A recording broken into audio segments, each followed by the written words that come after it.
Hey guys, this is Epic5105, and today we'll be playing... What?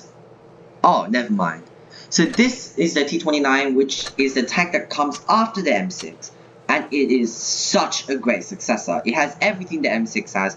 The OK turret improved to an excellent turret despite being stock, the 10 degrees of gun depression, and the ability and the decent frontal plate and weak side armor.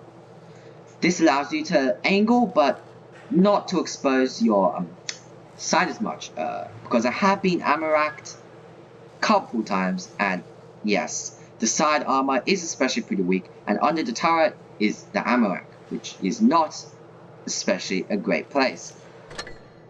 Now let's check out two replays which show off the gun and the armor of the tank. So the first one, I did a lot more damage in, and it just shows the 105mm, how he can manipulate the hold down position, and the amazing 105mm gun for outstanding results.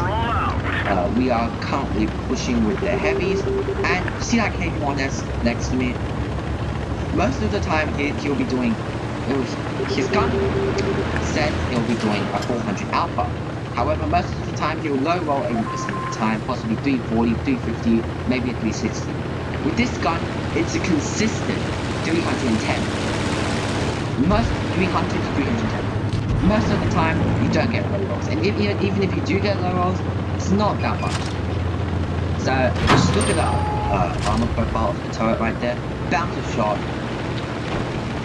from the ARL, which we know with him using 90mm has outstanding penetration. The front plate of the ARL, no problem, cuts right through with that 198mm of AP pen. He is currently retreating, and we can just see how when he pulls back, the frontal plate is stronger. But if he had more gun depression, he would be able to use that to hold down. And that's the same way that this tank works as well. When you retreat backwards, your frontal plate becomes stronger.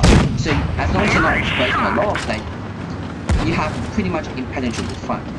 I was exposing my frontal plate, upper plate. However, as the Black Prince is higher up, the angle which it hits my armor has been it's closer to 90 degrees, which means it is a lot more easier for him to pen. Unfortunately, he does bounce that, which shows you can angle the side armor. And just look at this, the ARL thinks he can bait a shot with his armor at an angle, but no, he can't. The only weakness with the turret is the cupola. And with the cupola, only the middle part of the cupola is actually weak. Two sides are actually pretty angled, so if your caliber isn't large enough, you won't be able to pen that. So the center of the cupola is pretty much the only weak spot on the turret. You can see the Black Prince missing another shot over there, and we are going to stay in this position until we have no shots. Can we get a shot on the Black Prince as he pulls out? No. So you can see how the dispersion on this tank isn't exactly the greatest you just see over there, but it does shrink down really quickly. So it's not like the Russian 122, which takes forever to shrink down. It does shrink down. So we have the BK36 pushing rather aggressively, and I am going to follow suit so that we can the STRV gets knocked out by the BK36. And yeah, the BK36 isn't going to stand a chance against the Black Prince, so I am going to take a shot. I didn't expect him to reload so fast, so I did forget about that amazing gun depth of the Black Prince, and we do get back over there, losing around 320 hit points, so it is not looking too good. It's not looking too good. I do switch the APC up, but there's no point trying. Excuse me, I need to take this a little water. So you can see the front plate of the Black Prince is penetrated with my AP. It's just, I don't want to take the risk, because if I bounce, he can rush me and he might bring me to a one shot. I do pen his track. So if you can't, for all my viewers over there, if you can't pen someone, just go for the track wheel. You're going to immobilize them, make it easier for your teammates, and most of the time the track wheel area is weaker by like 40-50 millimeters. We are going to try and target the Black wins because he has TPM, but the IS, who is a one shot, does pop out and I do kill him. Luckily he doesn't get a shot on me, otherwise that would leave me on a one shot. Now the Black Prince makes a mistake here. He goes and targets the M4, and the M4 does get a shot on him, and he also gets shot by me. So that brings him to a one shot. He does activate the explosive reactive armor, but yep, GG. He's not going to be able to do much about it. I am going to be able to pretty easily pen his armor and knock him out. That brings me to 3k damage. So I did manage 3k damage, 39,000 credits. This tank does make credits pretty well. So the second battle shows the armor. I didn't do exactly the greatest. However, it does kind of show off how much damage you can block if you play this tank well. Now, I am in a position which... Now, in this tank, you have to try and get a position which hides your lower plate. Your lower plate is 80mm. That is weak. Pretty much anything will pen it. So hiding your lower plate, to get rid of that lower plate weakness, you can do one of two things. A, hide your lower plate, or B, angle your lower plate so much that it becomes impenetrable or an auto bounce, because it's not thick enough for yeah, salute, guys. When you see someone saluting in the battle, make sure you salute with them.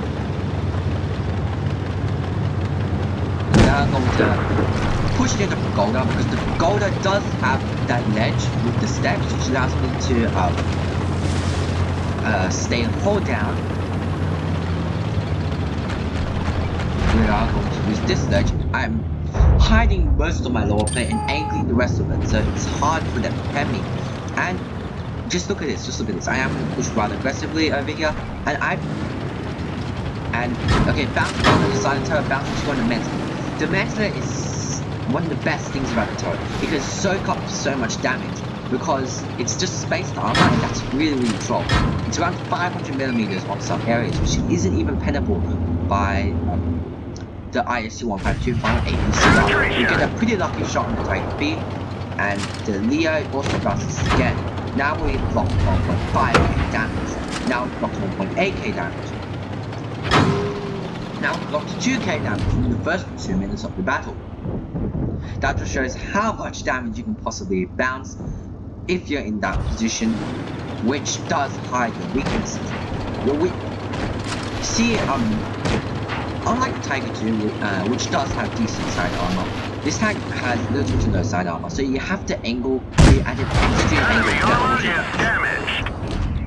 I do get the shot on J Panzer, destroying his engine, but he does use the repair kit. And somebody is trying to perma-track me, which I do not like. I can't tell if the M6 A2E1 is that I say, yeah, probably is behind a rock or not, so I am not going to take the shot. But the T29-2 comes out perfectly for me to put a large 105mm round into his side armor. I am going to go for the tracks now. Hopefully I should be able to track him for our ST122-44. ST122-44 gets the shot in and manages to kill him. So our Tiger P is getting their enemy Tiger P is getting wrecked by our Tiger P. He hasn't lost a single hit point. Tiger P is also a very strong tank. I might find that up. I'm not too particularly interested on the T29 just because of that gun. But okay, just take a look at this. The M6A2E1 has the same gun as me. It is a tiny bit improved, but look at this position I'm in. The hold down position, which hides that lower plate and angles the upper plate so much. He bounces and I get a shot into him. Even though the dispersion might be bad, the accuracy isn't. I wouldn't try that shot with the 122mm for example. And the mobility isn't it's decent mobility, but it's just not enough for me to reach from one flank to another. If you're in a flank, you're stuck in the flank practically. The traverse isn't horrible either. We're going to take a deeper look at the stats later on. So we're not going to go for the two tanks over there, and we end up with 1.8k damage, and we do get 1.8k damage. SC12244 does a lot more damage than me. So let's take a deeper look at the stats. So your traverse is, let me just check, it's around 30 degrees, it's around 31 degrees per second. That is around just a bit better than the Object 704. So it's not horrible. However, you have tanks like the, if I can bring it up, you have the T29, which can circle you. You have the T3485, which can circle you. And the LTTB can easily circle you. I might grind this line off. From what I heard, the lightweight, the LTTB are really solid tanks. I need to take a look at that myself. And you have to be supported by by your teammates, because if they do get behind you, your rear is very, very weak. So that's it, guys. This is my first look at the T29. A review will be coming out shortly, depending on how well I play in this tank. From my experience right now, it's a very good tank. It has that amazing turret, and I'm sure that when I max it out, it'll be a very, very, very strong tank. Thanks for watching. This is Epic5105. If you like this video, please consider liking and subbing, and thanks for watching.